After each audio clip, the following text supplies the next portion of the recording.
મિત્રો, આ વાર્તા છે કેવી રીતે સાસુ અને વહુ એકબીજા સાથે લડે છે। આ વાર્તા એકદમ રસપ્રદ છે। અશ્વિન, તું મારી વાત ક્યારે સાંભળીશ? આખરે હું તારી પત્ની છું, કવિતાએ ગુસ્સામાં અશ્વિનને કહ્યું। અશ્વિન કંઈ બોલ્યા વગર ઘરની બહાર નીકળી ગયો। તમે રોજ આવું થાય છે કે કવિતા તેની સાસુ સવિતાને બહુ માન આપતી હતી, પણ સવિતા હંમેશા તેને અપમાનિત કરવાનો પ્રયત્ન કરતી હતી। આજે પણ કવિતા સવારે વહેલા ઉઠી અને નાસ્તો તૈયાર કર્યો।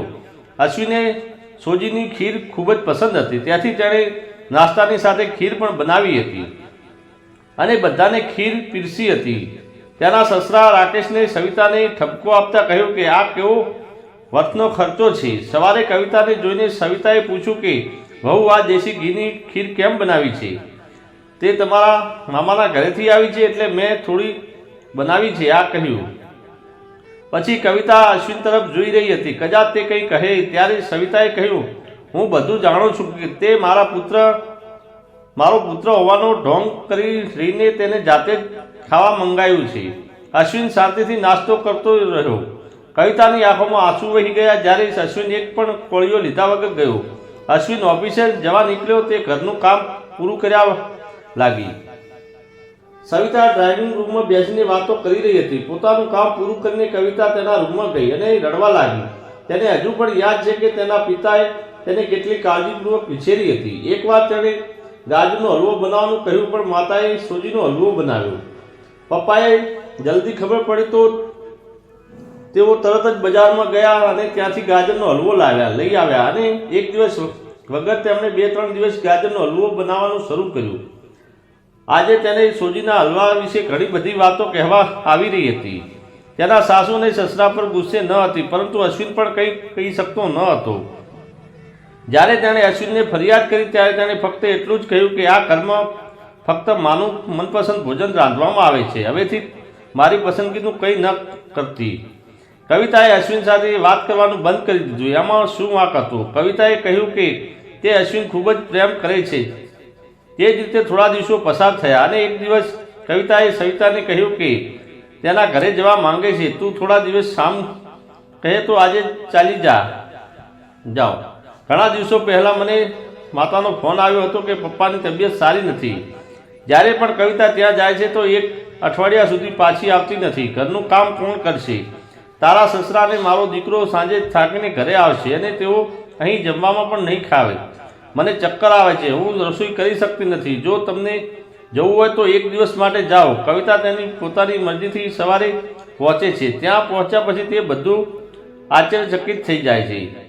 ભાભી, મમ્મી અને પપ્પા ક્યાં ગયા છે અને પૂછે છે ક્યાં છે? તે તીર્થયાત્રામાં ગયા છે। ખબર નથી તે ક્યારે આવશે, કેટલા દિવસે આવશે, કારણ કે મારે પણ મારા પિયર જવું છે। સાંજના ભાભીનું આ વર્તન જોઈને કવિતા ચોંકી ગઈ। શું આ એક ભાભી છે જે તેને મને ખૂબ જ પ્રેમ બતાવતી હતી? કવિતા સોફા પર બેસી અને વિચારી રહી હતી। ભાભીએ ઘરના કાગળો સહી કરી હતી, તેમાં મારો હિસ્સો છોડી દીધો હતો। કદાચ આ સહી માટે મારા પ્રત્યે પ્રેમ વ્યક્ત થઈ રહ્યો હતો। હવે મને કોઈ કામ યાદ આવ્યું અને હું ફરી આવીશ એમ કહીને ઝડપથી ઘરની બહાર નીકળી ગઈ। પાછળથી ગેટ બંધ થવાના અવાજથી ભાભીને ખ્યાલ આવ્યો કે ત્યાંથી જવાથી ભાભીને બહુ ફરક નથી પડ્યો અને તે ભારે પગથિયા સાથે ચાલી નીકળી। મંદિરે પહોંચી અને કારણ કે જો રોજ સાંજે તે તેના સસરાને ન ગઈ હતો। સવિતાએ તેને ઘણા પ્રશ્નો પૂછ્યા હતા અને તેણે મંદિરમાં જઈને ભગવાનને પ્રાર્થના કરી। બસમાં કોઈ પૂછ્યું નહીં કે શું કહ્યું।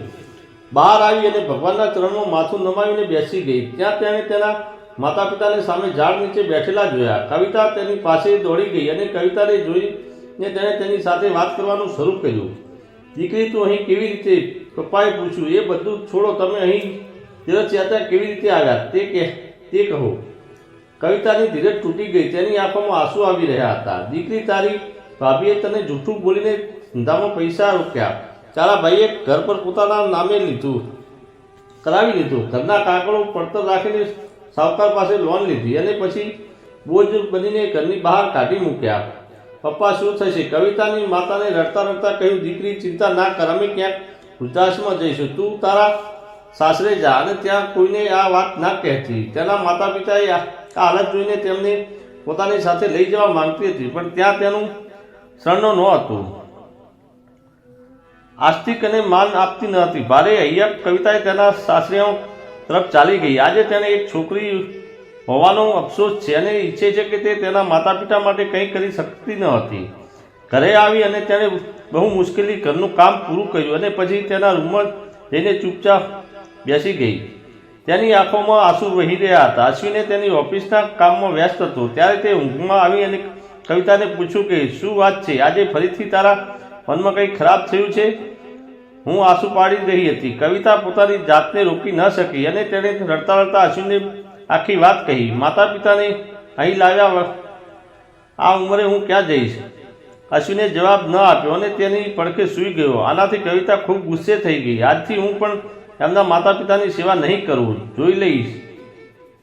કવિતા રડતી સૂઈ ગઈ. 2-3 દિવસ પછી તેની ચિંતા વધી રહી હતી. એક દિવસ તે શાકભાજી ખરીદવાના બહાને આ મંદિરે પહોંચી, પરંતુ તેના માતા પિતા ત્યાં ન હતા. પંડિતજી, અહીં મારા માતા પિતાના ઘણા દિવસોથી ઝાડ નીચે બેઠા હતા.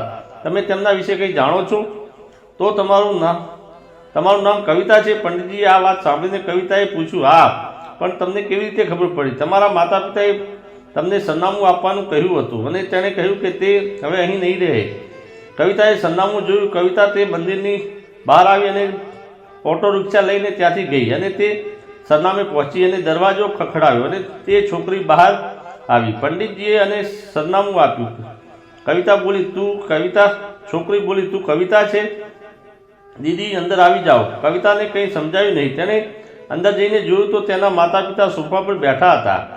કવિતાને જોઈને રડવા લાગી. દીકરી, હવે કેમ રડે છે? તમારા કારણે અમારે આ ઘર મળ્યું છે. કવિતા આશ્ચર્યથી તેના ચહેરા તરફ જોવા લાગી. પણ તમે અહીં કેવી રીતે આવ્યા અને આ છોકરી કોણ છે? ત્યારે તેની માતાએ કહ્યું, દીકરી, તને યાદ છે તારા લગ્ન બાદ તારા સસરાએ 40 લાખની માંગણી કરી હતી. તારા જમાઈ ધંધા ખોલવા માંગતા હતા, તેથી જ તમારા પિતાએ એમની માંગ પૂરી કરી, જેથી તમે અમારી સાથે જોડાયા. ત્યારે તમે ખુશ થઈ શકો. બીજા દિવસે જમાઈએ આવીને તારા માતા પિતાના પૈસા પરત કર્યા, કારણ કે તેમણે કોઈ ધંધો શરૂ કર્યો ન હતો. તારા પિતાએ પણ ના પાડી હતી, પણ તે માન્યા ના. ત્યારબાદ તેઓએ પ્રોપર્ટી ડીલને મળ્યા અને 2 દિવસમાં આ ઘર ખરીદી લીધું. 75 લાખ બચી ગયા. ત્યાંથી તેઓ આ છોકરીને નોકરીએ રાખી છે, અમારું ધ્યાન રાખે છે, પરંતુ તેઓએ મને કશું કહ્યું નહીં. કવિતાની આંખોમાંથી આંસુ વહી રહ્યા હતા. ત્યાંથી ઘરે આવી અને તે વિચારતી હતી કે અશ્વિન ક્યારેય તેના માટે અવાજ ઉઠાવ્યો નથી, પરંતુ તેણે મારા માતા પિતા માટે એટલું બધું કર્યું છે, એક પુત્ર પણ કરી શકતો નથી. રાત્રે તેણે અશ્વિનને પૂછ્યું કે તે આવું કેમ કર્યું? મને ખબર પડે તો શું થશે? અશ્વિનનો જવાબ સાંભળીને કવિતા રડવા લાગી. જાણે તે તમારા માટે મા બાપ તો હોય છે, જે રીતે મારા માટે પણ તેઓ મારા માતા પિતા જ છે. પૈસાની લેતી વખતે મેં વિચાર્યું હતું કે એક દિવસ હું આ બધા પૈસા વ્યાજે સાથે પરત કરીશ, પરંતુ જ્યારે ધંધો શરૂ ન થઈ શક્યો ત્યારે મેં પૈસા મારી પાસે રાખ્યા અને યોગ્ય સમયની રાહ જોઈ રહ્યો હતો. હું તારા મા બાપના મારા ઘરે લાવ્યો હોત તો એમનું સ્વાભિમાન રોજ રોજ શરમાવ્યું હોત અને તેમની દીકરીને ઘરે રહેવું ગમતું નથી, તેમનું અપમાન થાત, માટે આ બધું કર્યું. અશ્વિન, આજ સુધી મને માફ કરી દે. હું તને ગેરસમજ કરતી હતી. ત્યારબાદ ઉભેલી સવિતાએ કહ્યું, દીકરી, અમે એ પૈસા ઉછીના લીધા હતા. તારા પપ્પાનો ભરોસો હતો. અમે અશ્વિનને તારા પૈસા વ્યાજ સાથે પાછા આપી દીધા. નક્કી કર્યું હતું. હવે સૂઈ જાઓ. સવારે સમયસર નાસ્તો કરજો, સારું નહીં થાય. તે વાત સાંભળીને કવિતા, અશ્વિન અને સવિતા જોરથી હસવા લાગ્યા. મિત્રો, સમાજમાં ઘણા લોકો પણ એવા હોય છે જેમના મા બાપને છોડી દે છે ને પછી આશ્રમમાં મૂકી દે છે. તો મિત્રો, તમને કેવી લાગી આજની વાર્તા? કોમેન્ટ કરી જરૂર જણાવજો.